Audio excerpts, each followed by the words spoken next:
नमः शिवाय महारुद्राय बाबा धवलेश्वराय बालालिंगाय नमो नमः। दीपं ज्योति परं ब्रह्म दीपं ज्योति जनार्दनः दीपहरतु मे पापो पूजा दीप नमस्तुते। बाबा धवलेश्वर बालालिंग महाप्रभु संसार सुखी रखंतु। आज आषाढ़ मास कृष्ण पक्ष तृतीया तिथि प्रथम रजरे शुभ शनिवार रे समस्त श्रद्धालु भक्त मानक आश्रीपद करंतु।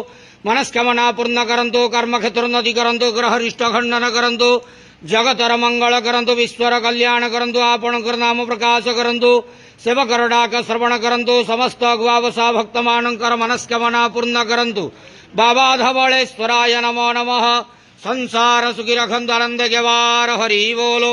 आज प्रथम रज शुभ शनिवार रे समस्त श्रद्धालु भक्त मानक आश्रीपद करंतु। आनंद के वार हरि बोलो।